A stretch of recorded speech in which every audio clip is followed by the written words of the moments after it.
Queridos alumnos, compañeros, colegas, bienvenidos a esta nueva clase. Vamos a continuar.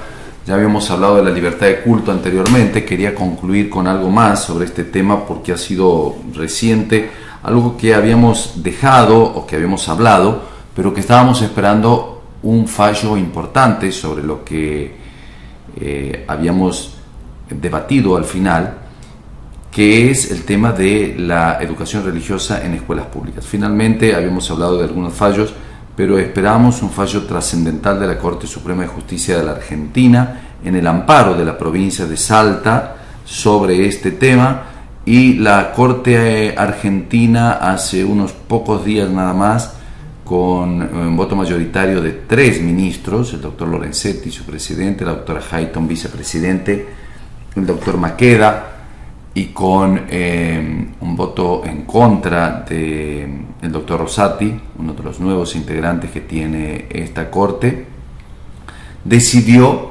que en las escuelas públicas argentinas era inconstitucional exigir el tema de la educación religiosa, lo cual era un tema de los cuales yo ya me había expresado, incluso había opinado, concordante a los fallos que habíamos hablado anteriormente, y ahora a este actual fallo de la Corte que sienta un importante precedente al respecto de este tema, ¿no?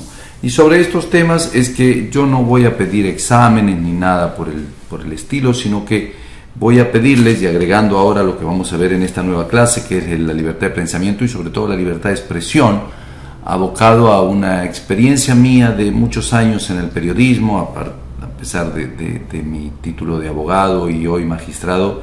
El periodismo ha sido una profesión que he abrazado por más de 40 años y desde muy pequeño,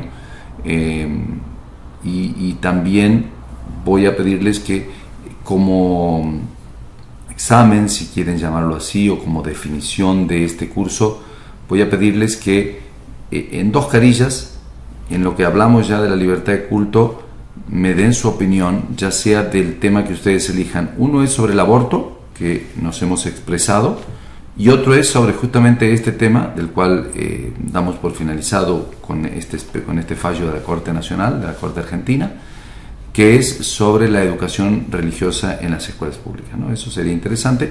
Y aquí vamos a empezar a hablar ahora de la libertad de pensamiento y la libertad de expresión, lo importante que tiene esta libertad, que para muchos es una libertad sistémica, ¿no? Y para otros también abordan como una libertad absoluta.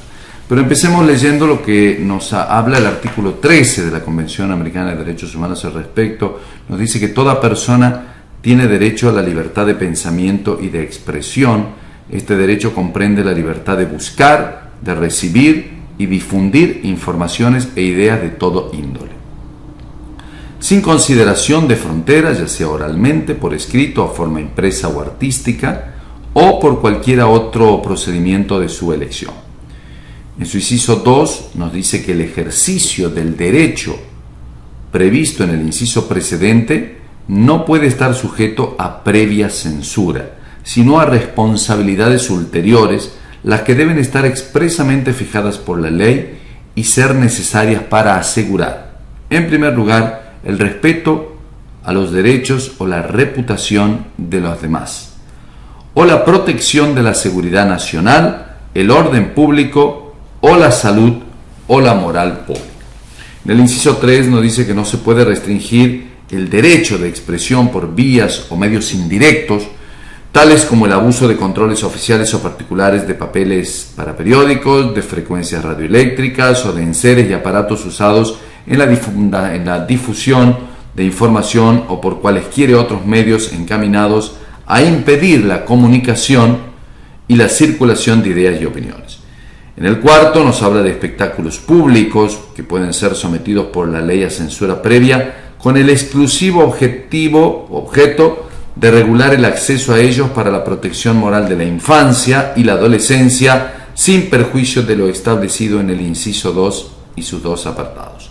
Y por último, en el inciso 5 dice que estará prohibida por la ley toda propaganda en favor de las guerras y toda apología del odio nacional, racial o religioso que constituyan incitación a la violencia o cualquier otra acción ilegal, similar contra cualquier persona o grupo de personas por ningún motivo, inclusive los de raza, color, religión, idioma u origen nacional. Empezando entonces por lo que tiene que ver en la libertad de expresión, si bien no hay una decisión tomada al respecto de la Corte Interamericana, pero sí hay una opinión consultiva, que es la opinión consultiva 5/85, empezar a decir si la libertad de expresión es para todos los seres humanos. Entonces, se ha planteado que por qué los periodistas no tienen colegio, o sea, no son colegiados, y que por qué cualquier persona puede ejercer de alguna manera la profesión del periodismo. Y esto es muy cierto, en el artículo 32 de la Constitución argentina lo dice, y también aquí lo podemos observar, y corroborado por la Comisión Interamericana en esta opinión consultiva.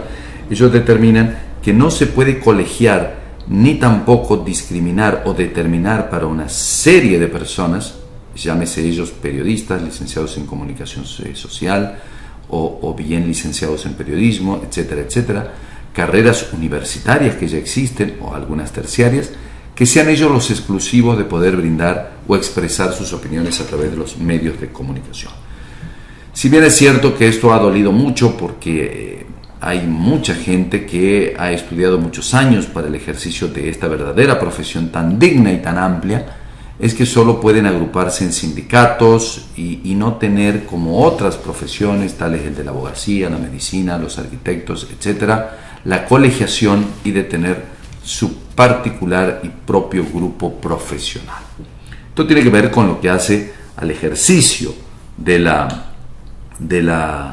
profesión, ¿no? Y el ejercicio del trabajo a través de los medios de comunicación, y es por ello que vemos también muchos periodistas que trabajan en los medios de comunicación sin títulos universitarios, o muchos que han comenzado su labor desde muy pequeños, desde muy jóvenes. Yo soy uno de ellos que a partir de los 14 años ya en mi colegio secundario comenzamos el ejercicio del periodismo en un club de periodismo, para luego integrarme a los 18 en una radio y luego pasar a la televisión y así extenderme en el tiempo hasta hace pocos años atrás que de alguna manera dejé el ejercicio del periodismo, a pesar de que hoy con el querido colega y amigo Eduardo Yugdar mantenemos un programa de radio en una radio universitaria que hablamos sobre justicia. Claro que ad honorem, no es rentado por nuestra función de magistrados judiciales, pero sí despuntamos el vicio y nos apasiona el tema de poder comunicar, debatir, discutir, informar,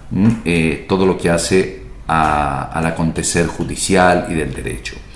Esto me ha tenido a mí también como protagonista en la televisión, trabajando en el periodismo deportivo por muchos años en cadenas importantes como Fox Sports o DirecTV, o también en torneos y competencias. Hoy lamentablemente no muy bien calificada en lo que está pasando con el tema del FIFA Gate, pero ese es otro tema en donde también se ha visto involucrado el nombre de esta empresa a la que yo, permítanme decirles, amo mucho porque ha sido mi segundo hogar. En el tema de la Corte Interamericana ha tenido sus primeros pasos en los fallos en la famosa película de la última tentación de Cristo, que ya lo hemos hablado anteriormente cuando hablamos de la libertad de culto, ¿no? Se ha tratado de una cuestión que en Chile ha sido privada de poder mostrarse esta película, con lo cual ha entendido la Corte Interamericana que de esta manera se había violado también el artículo 13, inciso primero, al no permitirse que se propague o que se presente esta película en el país trasandino. Otro de los casos que han sido importantes, en el año 2004 tenemos Herrera Ulloa y Ricardo Canese, en el 2005 se ha sumado el de Palamar Iribarne, y otro importante que ya vamos a hablar es el de Claudio Reyes y otros, y luego también en Argentina ha sido un fallo, un leading case, si se quiere llamarlo así, el fallo Kimmel, que ha servido para desterrar del Código Penal los artículos de injuria y calumnia del caso del Código Penal que atentaba, digamos, contra la actividad de los periodistas. Ahora bien, Si decimos que un hecho de la realidad vulnera la libertad de expresión, bueno, estas afirmaciones la tienen, y la libertad de expresión es lo que nosotros le decíamos está manifestada en el artículo 13, ¿no?, de la Convención Americana. ¿Y quién está autorizado a hacer esta interpretación? Y bueno, justamente a través de la Corte Interamericana. Es por eso que si se prohíbe una protesta social en la vía pública, nos preguntamos si se viola la libertad de expresión por ello. O por ejemplo, si una persona es condenada penalmente por el delito de desacato, artículo del Código Penal que ha sido desterrado también en el Código Penal argentino, ya por los años 90, y si todo ello constituye una violación a la libertad de expresión, y hace así como lo ha interpretado la Corte Interamericana, expresando la validez del artículo 13. Otro de los temas, ya entrando al inciso 2, es el tema de los medios indirectos de violación de la libertad de expresión, ¿no? Violando también lo que es el derecho al acceso a la información, la imposición de responsabilidades ulteriores. Pero vamos por parte. El tema de lo que es la violación a la libertad de expresión se muestra como, por ejemplo, los estados son los que de alguna manera van a limitar que ya sean las personas particulares o personas jurídicas o cualquier ciudadano pueda tener de alguna manera acceso a la información pública, a la información de los gobiernos, cuestión que se ha debatido siempre y que los estados o los gobiernos, mejor dicho, no han cumplido con esta directriz que da la Corte Interamericana. Sí se ha expresado la Corte Interamericana diciendo que la libertad de expresión es una piedra angular en la existencia misma de una verdadera sociedad democrática, ¿no? Es indispensable para la formación de la opinión pública, es una condición para que la comunidad a la hora de ejercer sus opciones esté suficientemente informada. Por ende, es posible afirmar que una sociedad que no esté bien informada no es una sociedad completamente libre. Esto es lo que muchas veces en una frase célebre se ha dicho, pues lo único que te hará libre es la educación, ¿no? Y a través de la educación está la información. Y si una persona quiere ser libre, pues debe estar educada, formada e informada. Por otra parte, el estándar de las dimensiones también postula el contenido de la libertad de expresión, como les decía, que no solo se debe vincular con dimensiones individuales, sino también con una dimensión más amplia, una dimensión colectiva, y es lo que justamente me refería cuando hablábamos de la opinión consultiva de la 85/85, de no quedar solamente en el individualismo de los periodistas, de los titulados, licenciados en comunicación, sino que esto es más amplio y permite la expresión o la libertad de expresión a cualquier ciudadano del mundo, que por ello pueden hacer uso de los medios de comunicación. Cosa que, insisto, poco agrada a los verdaderos periodistas de estudio, ¿no? Porque a veces que se sienten avasallados porque no pueden tener, digamos, el ejercicio propio como único. Si se dicen, bueno, mi esposa es justamente licenciada en comunicación social y uno que es abogado, que si bien he hecho cursos, pero no he hecho la universidad como periodista, porque es cierto que he sido un autodidacta solamente en el periodismo desde los 14 años y siempre he dicho que he tenido mucho éxito y mucha suerte de llegar hasta donde llegué en el ejercicio del periodismo, pero hay muchos que sí comprendo el enojo de muchos colegas, porque los deberíamos llevar así, que después de pasar por la universidad por muchos años no tienen tal vez ese reconocimiento individual, ¿no? O único. Pero bueno, también les decía que la última tentación de Cristo ha sido el inicio, ¿no? Lo que primero ha mostrado la Corte Interamericana entre uno de los casos más famosos, ¿no? En ese fallo el tribunal ha declarado la prohibición para la exhibición de la película era contraria, ¿no? al artículo 13 de la Convención Americana. Y de esa decisión de la Corte Interamericana se puede rescatar dos cuestiones muy claras, ¿no? La primera está vinculada con la aclaración clara por parte del tribunal en torno a la prohibición de la censura previa. Ahí entramos a ver lo que es la censura previa en el marco de lo que es el sistema americano. Y la segunda es la afirmación de que la vulneración de la libertad de expresión puede provenir también de cualquier poder del Estado, inclusive de la justicia. O sea, somos nosotros los mismos jueces los que muchas veces podemos realizar el tema de la censura previa. Muchos recordarán, algunos argentinos, el famoso caso de Tato Bores, un humorista muy conocido, un gran periodista que tuvo aquí en la Argentina y su duelo con la doctora Serminia de Cubría, jueza federal, que todavía sigue, en el tema de la libertad de expresión y de la censura previa. Es cierto que la censura previa tiene una excepción, ¿no? Y que está marcado en el artículo 13, inciso 4, ¿no? Cuando habla de que permite, pero únicamente con el fin de regular el acceso a ello a la protección de la infancia y de la adolescencia, o en los demás casos como medida preventiva que hablábamos. Y esto tiene algo que ver con una cuestión de los niños y también la responsabilidad internacional del Estado, que puede generarse por actos u omisiones en cualquier poder, órgano de este, no independiente de la jerarquía. El Tribunal Europeo de los Derechos Humanos, también citando al mismo, la Corte Interamericana ha afirmado que los mecanismos de protección de la libertad de expresión alcanzaban no solo la información o ideas que son favorablemente recibidas o consideradas como inofensivas o indiferentes, sino también para aquellas que chocan, que inquietan o ofenden al Estado o a una fracción cualquiera de la población. Bueno, en el caso que les decía de los niños y de los adolescentes, a mí me suena o me hace mucho ruido porque siempre he dicho que ellos deben ser los más protegidos, ¿no? Y siempre he dicho que debiéramos tener bastante cuidado. Es cierto que en la Argentina, cuando ha vuelto la democracia, a mí me ha asustado en el tema algunas cosas que se había pasado un libertinaje total, ¿no?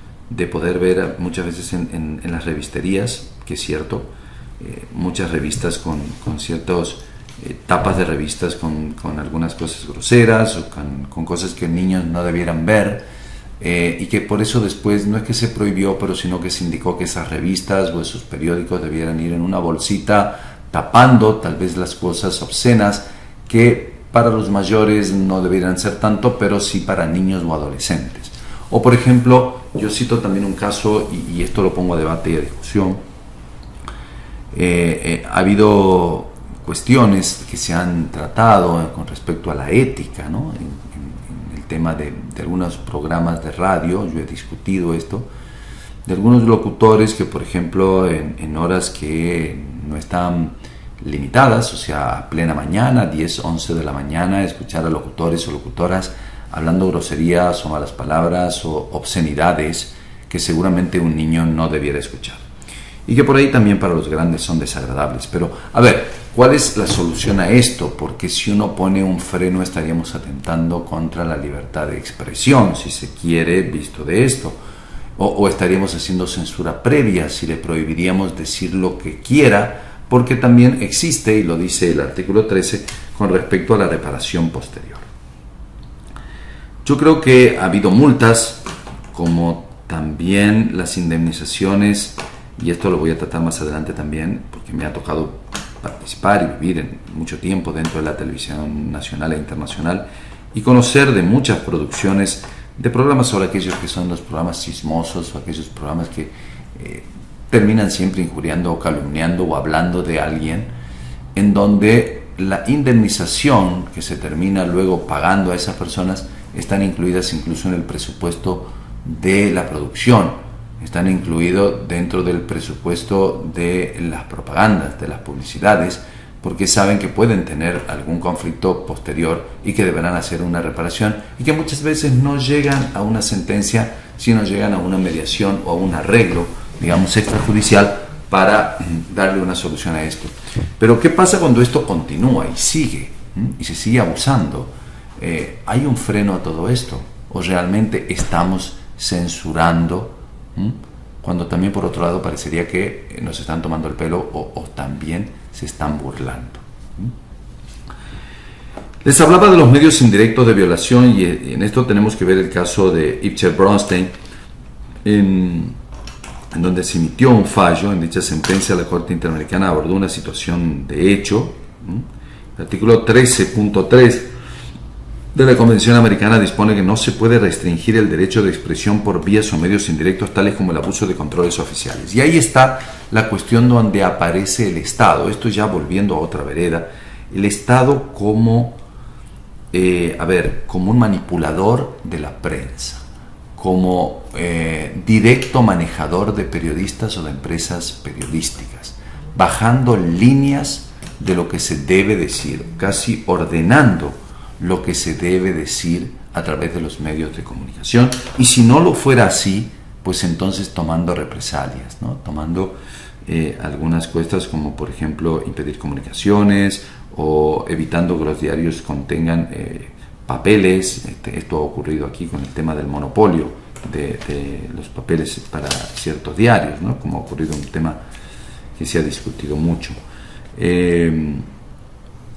Si bien la infracción en este caso puede darse en diferentes hipótesis, ¿no? Según lo que es la supresión de la libertad de expresión, y si bien en la misma opinión consultiva la Corte Interamericana ha distinguido entre supresiones radicales y no radicales del derecho a la libertad de expresión, en cuanto a lo primero, el tribunal indicó que en verdad no toda transgresión al artículo 13 de la Convención implica la supresión radical de la libertad de expresión, que tiene lugar cuando por el poder público se establecen medios para impedir la libre circulación de información. Esto ocurre también cuando muchas veces, por ejemplo, ha habido casos de presión de gobiernos para que una revista o un libro no sean vendidos. Ha habido casos de presión de que toda una tirada de una revista en donde salía una nota que castigaba a un gobierno o castigaba a algún funcionario, no sé de qué manera, pero eran retirados de la venta de los kioscos. También ha pasado con algunos libros, en algunos casos también se ha dicho, y que esto también forma parte de la violación a la libertad de expresión, porque de alguna manera todo después derivará a lo que tiene que ver con la reparación posterior en el caso de que se sientan lastimados o dolidos. En el caso de Ibcher Bronstein, el peticionante, y a la vez era víctima, era un ciudadano peruano que era accionista mayoritario de un canal de televisión, y para el año 97 la legislación de Perú le exigía que los propietarios de los medios de comunicación sean peruanos. Entonces el medio de comunicación del cual Ibcher era accionista transmitía un programa periodístico que realizaba fuertes críticas al gobierno de ese entonces, incluyendo la emisión de reportajes sobre abusos, torturas, actos de corrupción que habían sido cometidos por el Servicio de Inteligencia Nacional, y como consecuencia de esos informes el Estado revocó la ciudadanía peruana a Ibcher Bronstein, ¿no? Bueno, esto es el núcleo de lo que había ocurrido en este caso. En su decisión, la Corte Interamericana reafirmó el estándar de las dos dimensiones del derecho a la libertad de expresión, pero indicó que es fundamental que los periodistas que laboran en los medios de comunicación gocen de la protección y de la independencia necesaria para realizar sus funciones a cabalidad, ya que son ellos los que mantienen informada a la sociedad, que es requisito indispensable para que ésta goce de una plena libertad. Y aquí no solo estamos viendo del lado de la labor del periodista, sino también de esa imposibilidad de la sociedad de recibir la información, de poder acatar la información. Entonces hay un doble estándar, como bien decíamos, del conflicto que se da en los medios indirectos de violación a la libertad de expresión, en lo que manifiesta el 13, inciso 2. Fue muy clara la Corte cuando dijo que en el contexto de los hechos señalados, observa esta Corte que la resolución que dejó sin efecto legal el título de nacionalidad del señor Ibcher constituyó un medio indirecto para restringir la libertad de expresión, así como la de los periodistas que trabajaban e investigaban para el programa Contrapunto en el Canal 2 de la televisión peruana. De estos casos los hay, cuando algunas opiniones molestan. Mucho se ha hablado en Argentina hace poco también de renuncias o de despidos de algunos periodistas en algunos canales que han cambiado ahora de dueños y que han cambiado también de dirección editorial, ¿no? De la directora editorial. Tal vez algunos afirman de que ha sido por alguna presión política, pero claro que todo eso debe ser probado, tampoco es cuestión de hablar por hablar. Es cierto que también la Corte Interamericana, en su análisis de estos hechos y de las violaciones, de lo que hemos hablado del 13.1 y también se suma aquí el 5.1 de la Convención Americana, ha sostenido el tribunal que no debía perderse de vista su listado de medios indirectos y que no era taxativo y que no impedía considerar cualquiera de otros medios. Y claro, no solo nos quedamos en esto, ya hemos hablado del tema de cuando se separaban los libros o los diarios, etcétera, etcétera. El derecho al acceso a la información, que yo les he dicho, tiene que ver con uno de los casos que les he destacado al principio cuando nombrábamos, y este es el de Clau Reyes y otros, y Gómez Lund, en donde tiene que ver con la cuestión de buscar y recibir información, ¿no? En este caso, el artículo ampara el derecho de las personas a recibir información y esa obligación que tiene el Estado de suministrarla. Yo no solo por un caso específico es que puedo pedirla, sino cualquier ciudadano está perfectamente habilitado para exigirle al gobierno de que pueda blanquear o pueda realmente publicitar todos los actos de gobierno, ¿no? Esto es así.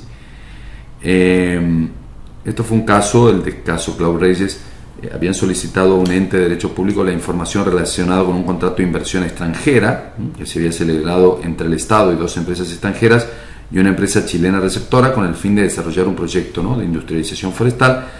Y bueno, esto generó un gran debate, incluso también había una implicancia con el medio ambiente y lo solicitado consistía en 7 puntos, 3 de los cuales no fueron respondidos por el Estado, y esta negativa justamente llegó a generar el reclamo judicial o jurisdiccional que llegó a la Corte Interamericana y que se convirtió en esta manera como el primer tribunal internacional en afirmar que el acceso a la información por todos ciudadanos, ya sean particulares, personas físicas o personas jurídicas, constituía un verdadero derecho fundamental. De esta manera, no solo que el acceso a la información es un derecho garantizado por la Convención, sino que el Tribunal también ha marcado algunas pautas de este derecho que anteriormente lo había manifestado la Comisión Interamericana, ¿no? Estableció el principio de máxima divulgación, el cual establece la presunción de que toda información es accesible, sujeto a un sistema restringido de excepciones. Esto es un tema muy interesante, sin duda, en lo que hemos visto. Posteriormente, en el caso Gómez Lund y otros, la Corte Interamericana fue más allá, estableció que en el caso de violaciones a los derechos humanos, las autoridades estatales no podían alegar mecanismos como el de secreto de Estado. O sea, a ver, si bien es cierto que por ahí en la libertad de expresión hay cuestiones importantes. Voy a dar un ejemplo. Se informa que van a poner una bomba donde va a estar el presidente de la nación y bueno, de alguna manera seguramente los secretarios de Estado o bien los servicios de inteligencia deberán recabar esa información como para cuidar de la vida del presidente de la nación. Pero en casos de violaciones, como decíamos aquí, las autoridades estatales no pueden alegar mecanismos como secreto de Estado, la confidencialidad de la información o razones de interés público o de seguridad nacional, como los ejemplos que estoy dando aquí, para no aportar la información requerida por las autoridades judiciales o administrativas a cargo de la investigación de tales hechos. En tal sentido, el tribunal sostuvo que cuando se trata de la investigación de un hecho punible, la decisión de calificar como secreta la información y negar su entrega o la de determinar si la documentación existe, jamás puede depender exclusivamente del órgano estatal a cuyos miembros se le atribuye la comisión del hecho ilícito. Ese es en el fallo de Gómez Lund y otros versus Brasil. Y llegó al tema de la responsabilidad ulterior y a través de la difamación criminal, y en esto tenemos que hablar de un caso que nos toca a nosotros los argentinos, como fue el caso Kimmel, ¿no? Un fallo muy importante, como les decíamos, que ha marcado un antes y un después en la jurisprudencia argentina y que nos ha dado en lo que se declaró, bueno, Kimmel, que era un periodista del diario La Nación, ¿no? También que él escribe un libro sobre la muerte de unos sacerdotes, los sacerdotes palotinos, que fue en la época de la dictadura, y donde también de alguna manera condena la actuación de un juez por no haber obrado, en su opinión, diligentemente en esa causa, y con lo cual el juez va a demandarlo y la justicia argentina, a través de la Corte Suprema, va a castigarlo con una condena penal y además de una indemnización, por supuesto, de una multa. Y es allí donde surge la aparición de la Corte Interamericana, haciendo valer su principio de con respecto a los delitos de difamación criminal, tratando de que esto se extraiga o se deje de lado todo lo que es la cuestión de la pena de los delitos de injuria y calumnia para los periodistas. Esto ocurre en la Argentina en el 2009, pero yo recuerdo que ya por el año 2001, en una reunión a la cual fui invitado gracias al aporte de mi amigo Ricardo Trotti, hoy coordinador de la Sociedad Interamericana de Prensa, de la CIP. Se discutió aquí en Argentina, en un congreso de la CIP, justamente este tema, que si bien yo, siendo abogado, no lo terminaba de digerir, porque me parecía que si bien yo siempre como periodista he sido un crítico sobre la responsabilidad del periodista, porque entiendo que el periodista tiene en su poder un arma.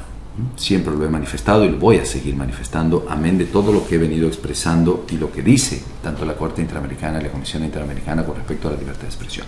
No obstante ello, también soy crítico del trabajo de los periodistas, y esto lo hemos discutido una vez en un debate con 3 personalidades de la televisión argentina. Esos fueron José D'Amato, Lucía Suárez y Ricardo Pipino, 3 eminencias de la televisión argentina, en donde creíamos que era muy necesario y urgente un tribunal de ética para la televisión argentina en su momento, o bien para la prensa argentina. Por lo que yo les comentaba hace instantes, de que cómo podemos obrar ante locutores que en una radio de la mañana se despachan diciendo lo que quieran, con groserías atroces, y si yo subo a un taxi con mi hija de 6 años, pues tiene que escuchar eso, o le tengo que pedir al taxista que cambie la radio. O bien si hay un límite de horario para tocar esos temas, que generalmente en la televisión es después de las 10 de la noche, o como les decía, que a los medios de comunicación no les importa, o ese locutor no les importa, porque saben que tienen una reparación posterior, que pagan esa reparación posterior, que ese dinero les ingresa con mucho dinero en publicidad, y que ya está pautada hasta la indemnización que se va a pagar a quienes demanden mañana, o que busquen en una mediación. Pero que a mi entender por ahí también termina siendo una burla, porque toma, ¿cuánto vale tu denuncia? ¿Cuánto vale tu daño o tu molestia para que yo siga hablando lo que se me antoje o lo que yo quiera y a la hora que quiera y siendo grosero y no me importa nada? Puesto. Bueno, total, en la indemnización yo la cosecho con el cobro de la publicidad o los sponsors, etc. O bien también esa otra opinión de decir, bueno, pero tú tienes la posibilidad de cambiar la estación y de escuchar otra. Entonces, ¿cuál es el límite? Este es el debate. ¿Es censura previa? ¿Es exceso? ¿O estamos en presencia de un debate el cual nos tendremos que coger, a ver, o pensar? ¿Qué opinan? Es cierto, en el caso de Herrera Ulloa fue sometido a un proceso penal que culminó con una sentencia condenatoria, en la que el juez local le aplicó el Código Penal de Costa Rica en el caso, igual que el caso Kimmel, y que no había logrado demostrar la velocidad de los hechos atribuidos por diversos periódicos europeos en una encuesta que había sido condenado. Él no había podido probar, y a lo largo del proceso Herrera Ulloa solamente había logrado demostrar que el querellante cuestionado a nivel periodístico en Europa. Para la Corte Interamericana, esta exigencia entrañaba una limitación excesiva a la libertad de expresión de manera inconsecuente con lo previsto en el artículo 13.2 de la Convención, toda vez que producía un efecto disuasivo de atemorizar, de inhibir al periodista en el ejercicio de profesión, a lo que a su vez impedía el debate público. La decisión de la Corte Interamericana tuvo un fuerte impacto en la jurisdicción interna, ya que una vez notificado al Estado, el Tribunal Costarricense, que había impuesto la condena penal, acordó revocarla junto a sus efectos. Entonces, quedamos en que nos vamos de la condena penal, amén de que yo insisto, el periodista tiene un arma para escribir o decir lo que él quiera. Después estará la reparación integral.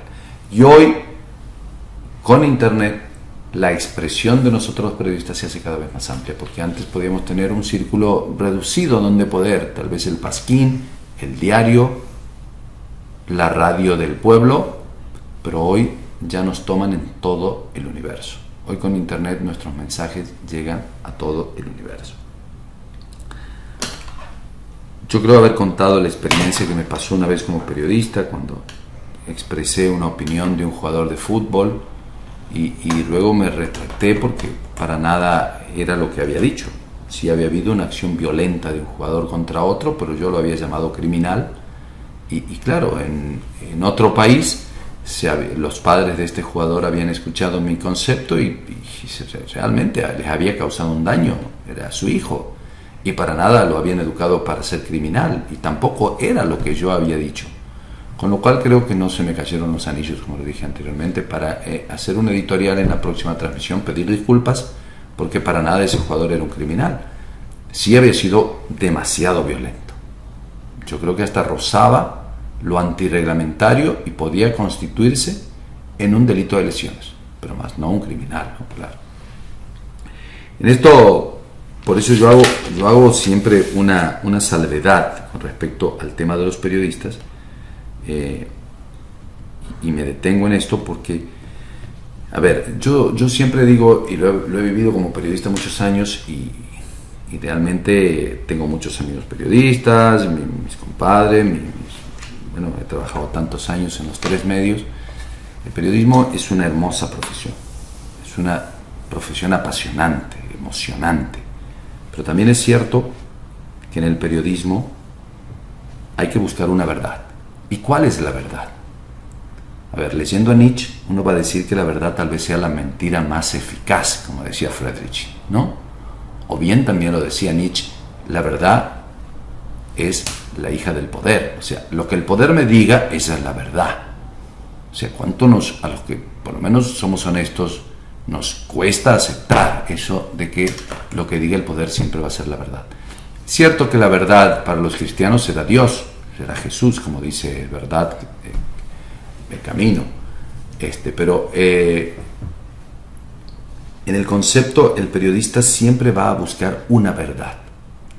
Y la verdad que busca está por ahí siempre orientada, después de una investigación, no obstante, que pueda ser porque el periodista investiga, busca crear su información para darle a la opinión pública, pero cuidado, porque la objetividad no existe. Yo ya les enviaré un trabajo muy importante, hoy no recuerdo el autor, ya lo voy a recordar en un momento, pero ustedes van a tener ese material para leerlo, que se llama La despedida de la objetividad. Un periodista dijo una vez, traten de ser objetivo. Y el periodista contestó, pues yo no soy un objeto, soy sujeto. Pues mis trabajos son subjetivos. A ver, cuando hablamos de la responsabilidad objetiva en el derecho, pues sí está. Nosotros cuando tenemos la responsabilidad objetiva en la responsabilidad civil, que puede ser hecho por terceros o por dependientes, cuando hablamos de la lesión que comete tu perro o cuando se cae... o cuando alguien cae en la vereda de tu casa y sos responsable por esos hechos, que tiene que ver con una responsabilidad objetiva, que yo le he puesto un término, ¿no? Para mí la responsabilidad objetiva es como el sol, digamos, a veces no aparece, pero siempre está, siempre existe. Ahora, la objetividad siempre depende de la subjetividad, porque hay alguien que la crea la objetividad, y la objetividad la crea el sujeto. Van a ver ustedes ese artículo que yo se los voy a suministrar, que es muy, muy interesante, La despedida de la objetividad, lo van a tener para leer, claro.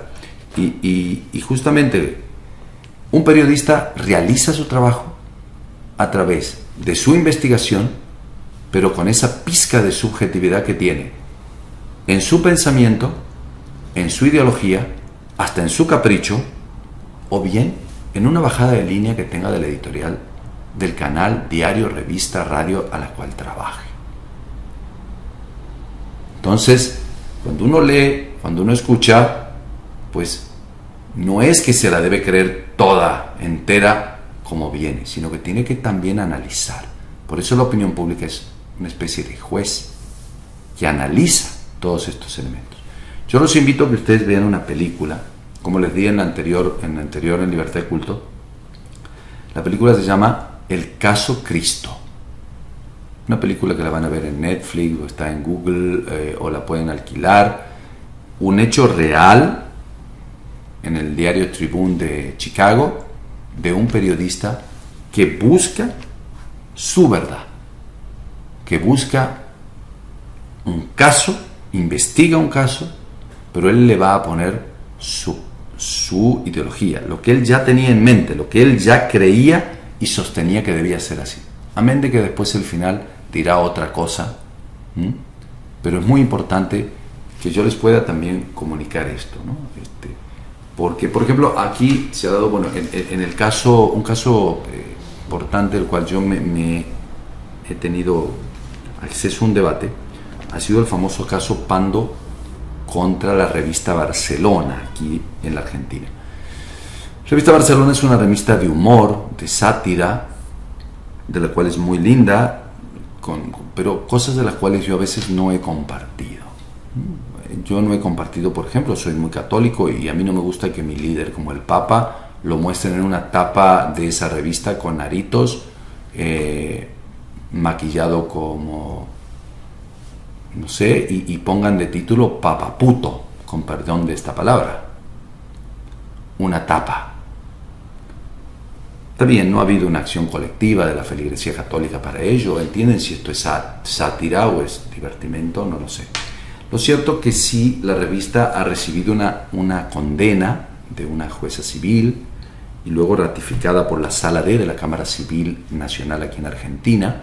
Es más, la Cámara Civil ha aumentado la sanción de indemnización civil porque una señora, es una señora que se llama Cecilia Pando, que es cierto que es una señora que era esposa de un militar, que ha criticado, que se ha pronunciado siempre a favor de los militares, cosa que para nada estoy de acuerdo, porque si hay que estar en contra de las dictaduras lo voy a estar siempre, porque soy un hombre de derecho y al ser un hombre de derecho apelo al Estado democrático. Pero también hay estados democráticos que tienen sus dictaduras, esas repúblicas que tienen sus dictaduras, por eso también la crítica. Entonces, esta mujer que ha hecho una demanda porque se la ha publicado con una foto, digamos, por ejemplo, esas fotos de montaje, encadenada desnuda, y ella se ha visto vulnerado en su derecho de imagen, y ha demandado, y la jueza ha entendido, basándose en fallos de tribunales españoles y de un tribunal de Estados Unidos, que si bien el derecho de imagen puede ser permitido, ustedes lo saben, solamente en casos científicos, o en casos culturales, pero cuando se vulnera el derecho de imagen de una persona es como la cuestión del derecho a intimidad. Y ahí quiero ir a un concepto, y hay un libro muy interesante aquí en Argentina que lo escribe Marcela Basterrica, que es especialista en el tema, que cuando hay ese choque de trenes que se da cuando hay un choque de la libertad de expresión y el derecho a intimidad de un ser humano. Y aquí está justamente el trato del derecho de intimidad. ¿Qué es el derecho de intimidad? ¿Es otro derecho fundamental? Claro que sí, porque está el derecho a la intimidad como derecho fundamental. ¿Y qué es la libertad de expresión? Es también un derecho fundamental. Ahora me pregunto, y también va hacia ustedes, ¿hay cierto absolutismo en ese derecho que tenemos a la libertad de expresión? ¿Es un derecho absoluto la libertad de expresión? Si a mí me vulneran mi intimidad, y cuando entro a la intimidad también me postulo en dos cuestiones. La intimidad hablamos de la persona pública o de la persona privada, de aquel que es funcionario público y aquel, o tengo que discriminar, o realmente cuando hablamos de intimidad es la intimidad para todos, o los derechos humanos son para unos o para otros, o son para todos, y los derechos fundamentales lo son para todos. Bueno, en ese choque de trenes es donde también seguramente habrá que ponderar. Hoy ya no es la subsunción de lo que me dice la ley exclusivamente, sino ponderar cuál de los dos derechos fundamentales, en este caso, tienen mayor peso para que una sentencia argumentada, motivada, pueda realmente convencer a las partes. Yo entiendo que la idea, que aquí hemos tenido el fallo Ponseti de Balbín, caso contra Editorial Atlántida, cuando el ex candidato a presidente por el Partido Radical, en una violación de un periodista por una claraboya, le sacaba una foto en su lecho de muerte al ex político radical. O bien también en algún momento cuando al expresidente de la Rúa se lo ha filmado dentro del cuarto oscuro votando, cuando un periodista metió su cámara por una foto. A ver, ¿hasta dónde está también ese límite de los medios de comunicación? ¿Todo vale? Esa es la pregunta. ¿Todo vale? Yo recuerdo algunas anécdotas. Yo trabajaba por una empresa de televisión de deportes y recuerdo y la cuento esta anécdota. En un partido de fútbol, en un partido en el Club Ferrocarril Oeste, me acuerdo, se filmó y la cámara se fue afuera del partido y afuera del partido daba a unas terrazas que había piletas de departamentos privados y había unas mujeres en toples duchándose. Se grabó a esas mujeres y luego en la apertura de un famoso programa de fútbol del cual participaba, se la exhibió. Yo les dije, mañana van a tener cientos de demandas. ¿Cómo qué? Pues los maridos de esas mujeres llamaban. ¿Por qué? Porque se había violado seguramente todo lo que es el derecho de imagen. Entonces, es claro que la reparación integral viene a través de esto, a lo cual yo me permití llamar la mala praxis a veces del periodismo. Y otra anécdota que me pasó también personalmente como periodista, y hablando de lo que a veces hay que tener cuidado con la bajada de línea editorial. Yo siempre recuerdo esta anécdota. Una vez entrevisté a Héctor Cooper, muchos de los que gustan del fútbol lo van a recordar, técnico del Milan, ahora creo que está en Egipto como técnico, no sé si, pero bueno, fue jugador aquí, técnico en Argentina de clubes como Huracán, Ferrocarril Oeste, y siendo técnico de Huracán, para hacerlo muy cortito, sonaba para ser técnico del Club River Plate, uno de los más famosos y grandes clubes de la Argentina. Entonces yo fui a entrevistarlo y le dije, Héctor, ¿te gustaría ser técnico de River? Y él me contestó, sí, claro, pero ahora estoy en Huracán y me debo a Huracán todo el campeonato. Cuando yo llegué al canal, tomaron la nota y el editor cortó en, sí, claro. Bueno, pues saben cómo quedé yo, porque la línea editorial le interesaba más el impulso, el impacto de la nota, decir, sí, claro, quiero ser técnico de River, y no importarle lo otro. Pero yo estoy ahora en Huracán y me debo por Huracán. ¿Saben cómo quedé yo? ¿No? Claro, una de las tantas anécdotas que el periodismo también tiene. Y yo discutí este caso del cual les decía, el caso Pando, porque el caso Pando, como les decía, de esta mujer, demandó y en primera instancia la jueza hizo lugar a la demanda, condenó a 40,000 pesos, se apeló y la sala de la Cámara, con los 3 votos, no solo que ratificó la sentencia de la jueza de primera instancia, sino que aumentó la indemnización a 70,000 pesos.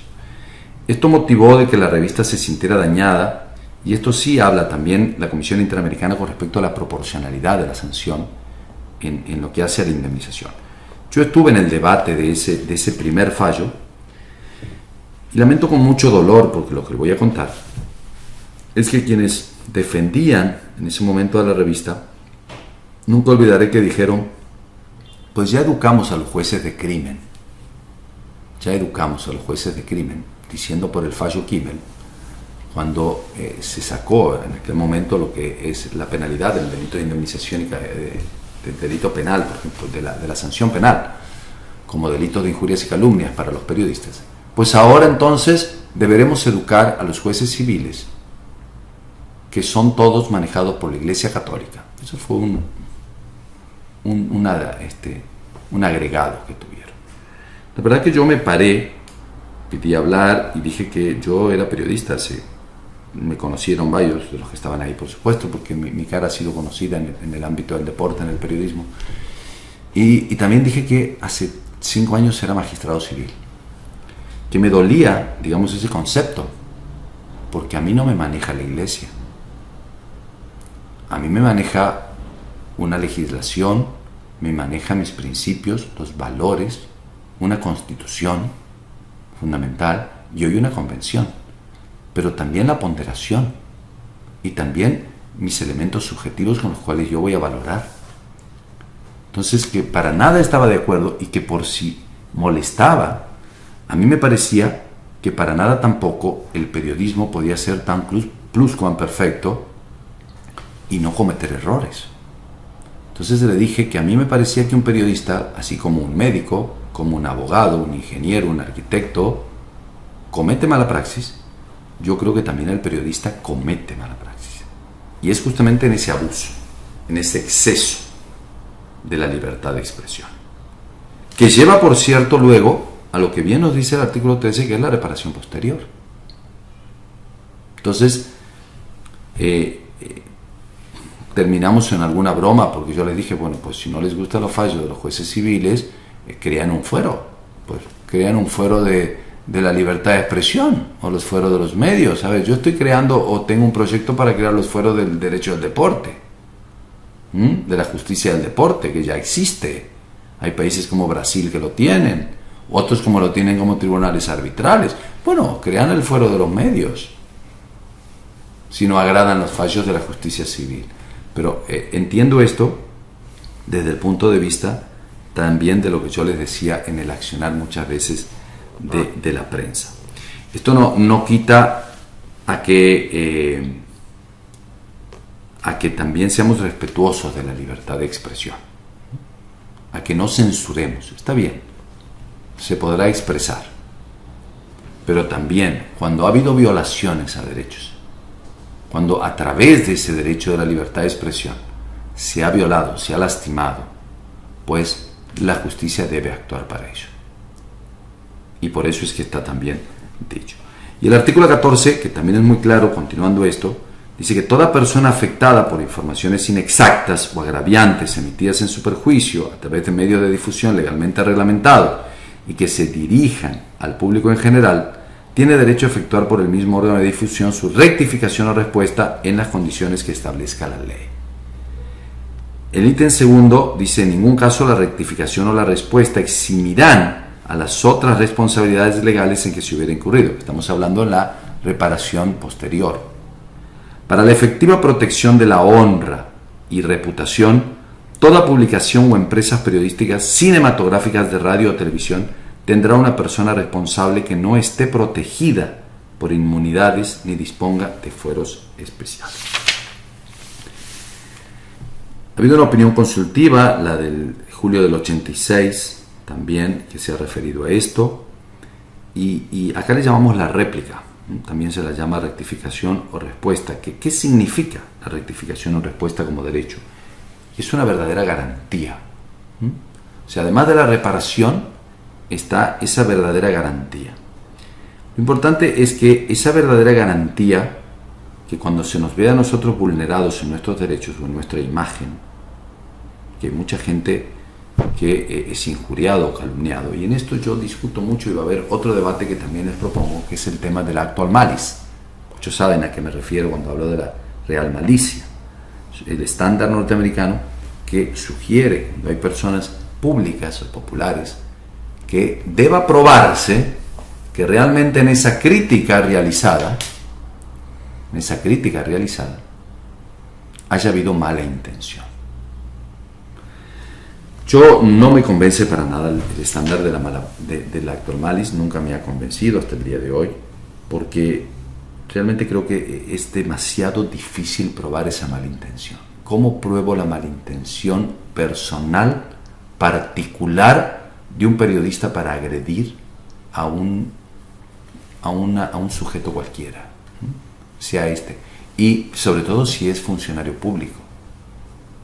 Entonces, solamente va a haber una inmunidad, o quedará, digamos, podrá ser sancionado en el caso de que realmente se pruebe esa mala intención, esa malicia a la cual se refiere el estándar. Bueno, yo todavía no la termino de entender.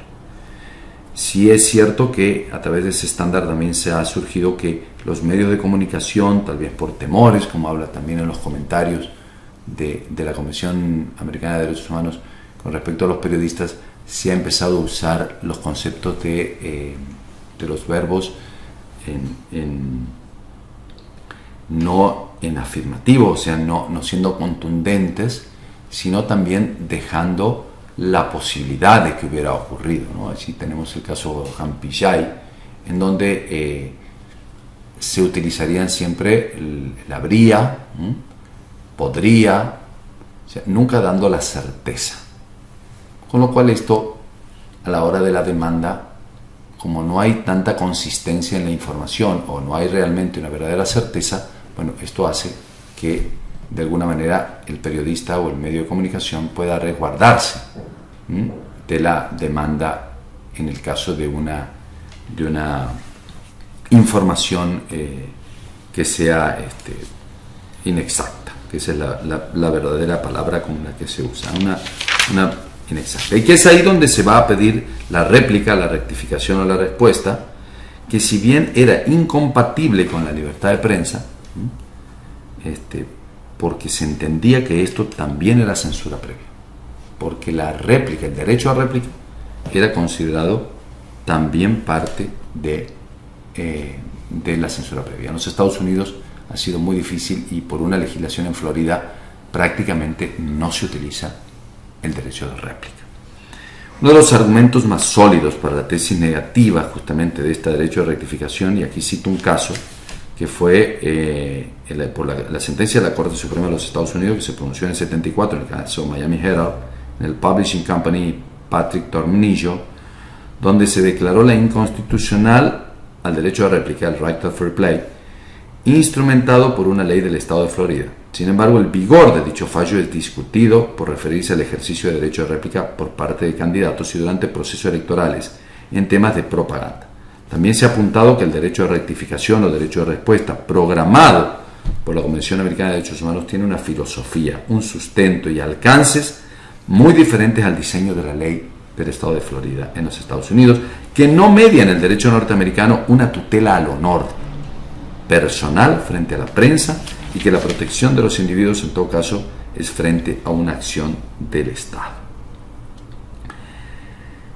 La Corte Interamericana, partiendo de ese supuesto de lo que es la rectificación o respuesta, entiende que es un derecho más que nada de las personas, no un derecho del Estado, ¿no? Que la idea de que los Estados puedan crear por ley dicho derecho sin encontrarse obligados a garantizar, mientras su ordenamiento jurídico interno no lo regule, no se compadece con la Convención. Que si un Estado, los individuos no pueden ejercerlo, dice así, por falta de reglamentación. Esto implicaría una violación a la Convención o bien al Pacto de San José. Nosotros sí podemos citar que ha habido un voto del doctor Héctor Gross Espiel en la Corte, así que la réplica realmente es un derecho de la persona y es un derecho que debe ser, digamos, contenido. Incluso en la Corte Argentina, en la Corte Argentina, yo les decía, ha habido un fallo que ha sido el fallo de Ahmediyyan contra Neusta, en donde ahí se ha establecido, hay un libro que se llama El Derecho a la Información, es un libro bastante viejito, pero si lo pudieran conseguir, en donde justamente trata sobre este tema de Ahmediyyan contra Neusta, en donde ha quedado explícito y aceptado allí en ese fallo el tema de la réplica o el derecho a respuesta. Es cierto que el voto del juez Héctor Gross Espiel se subraya, dice, esa compatibilización entre libertad de pensamiento y de expresión con la rectificación o respuesta, pero un equilibrio en la información necesaria para lograr una adecuada y veraz información de la opinión pública en una sociedad democrática y pluralista. Eso dice Héctor Gross Espiel, juez de la Corte Interamericana. La armonización entre el derecho a expresarse y el respeto a la reputación de la persona demandada. En tal contexto, la rectificación o respuesta. O sea, la coexistencia del derecho a rectificación o respuesta con la libertad de expresión y de prensa ha sido sostenida en el ámbito interno nacional. Esto ha ocurrido en Argentina, como les decía, en los fallos que les he mencionado. Y si me permiten, también un caso sugestivo de seguimiento en la Corte Interamericana dice: hoy es obligatorio para todos los jueces nacionales, en virtud de la doctrina del control de convencionalidad, es la posición asumida por la Corte Suprema de Justicia Argentina. Este tribunal, que inicialmente desestimaba el ejercicio del derecho de réplica, rectificación o respuesta por no existir disposición constitucional o legal que lo implementase, terminó en el célebre caso Ismedián, que les decía recién, el caso Ismedián-Sofovich, por instrumentarlo esta vez por medio de una sentencia judicial y siguiendo las pautas de la Corte Interamericana que hemos descrito. Era otra corte, y aquí me detengo para volver a otro tema, era otra corte, porque la corte de hoy en la Argentina, y en este caso vamos a un caso muy particular que fue el caso Fontevecchia. El caso Fontevecchia es la revista Noticias, que, digamos, tuvo una nota refiriéndose al hijo de un expresidente, el expresidente Menem, donde el expresidente Menem se sintió agraviado y por ello demandó a esta revista. Esta revista recibió una sentencia civil muy dura. Pues yo tal vez que el caso Pando contra la revista Barcelona, si llega a la corte, es muy probable que se rectifique. Ahora, el caso del presidente Menem era un caso de su hijo extramatrimonial, que fue una causa que se la conoció, fue pública, y él se sintió dañado y dolido, aunque después él reconoció a ese hijo y no hubo problemas. Pero la Corte Interamericana, cuando llegó a esa apelación, le pareció que justamente haciendo lugar al acto del mal hizo, y también le pareció que lo que había sido entendió que había habido, digamos, de alguna manera no una proporcionalidad en lo que hacía al monto de la indemnización con respecto a la editorial del señor Fontevecchia, que había sido además el periodista, ¿no?, de la revista Noticias, el director editorial de ello.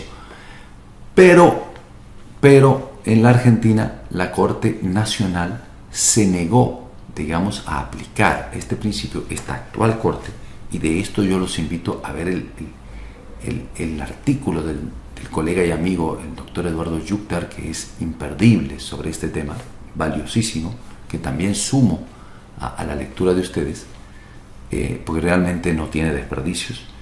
Cómo la Corte Argentina muestra ese vaivén de ir y volver con respecto a lo que recién les hablaba de los derechos convencionales, de ese compromiso que tuvo la Argentina al firmar el Pacto de San José de Costa Rica y de adherirse justamente a la responsabilidad como Estado de poder llevar todos los casos a la Comisión Interamericana de Derechos Humanos y a la Corte Interamericana de Derechos Humanos. Me he permitido escuchar dos ventanas, poder ver dos ventanas o poder escuchar dos ilustres juristas del derecho constitucional, como es el doctor Bianchi y el doctor Sagüez, y uno interpretando lo que yo digo por ahí, el Cristo de bolsillo, ¿no? Se lo comentaba a Sagüez en algún momento. O sea, a ver, hacer una interpretación restrictiva de lo que es la Convención Americana de Derechos Humanos, tomar la Convención Americana de Derechos Humanos en determinados casos, porque entiendo que la Corte Interamericana es una cuarta o una última instancia judicial, y como que la Corte Nacional pierde soberanía en sus fallos. O bien, si yo suscribo un pacto, pues estoy suscribiendo totalmente el acuerdo y haciéndome cargo de que todo lo que suceda, pues debo responder con responsabilidad. Responder viene, o responsabilidad viene, mejor dicho, de responder, ¿no? O sea, de esa responsabilidad de asumir como Estado en la cuestión del pacto. Por eso, y ya para ir terminando, con respecto a lo que tiene que ver la libertad de expresión en este nuevo derecho, les vuelvo a sugerir el tema de que me hagan un análisis sobre si realmente ustedes creen si el derecho a la libertad de expresión es un derecho absoluto, o si tiene algunos límites, o si tiene esos lunares de los cuales a veces le decía yo en las cuestiones de los periodistas o de los medios de comunicación. Y no olviden de ver las películas que los recomendé. E insisto con el tema del derecho convencional. Creo que cuando uno se compromete a suscribir, pues tiene que estar 100%. Y no, como les vuelvo a repetir la anécdota que les decía de un Cristo de bolsillo. O sea, tomo a Cristo cuando me conviene y cuando a mí me gusta, pero cuando no me gusta, no lo tomo. Gracias.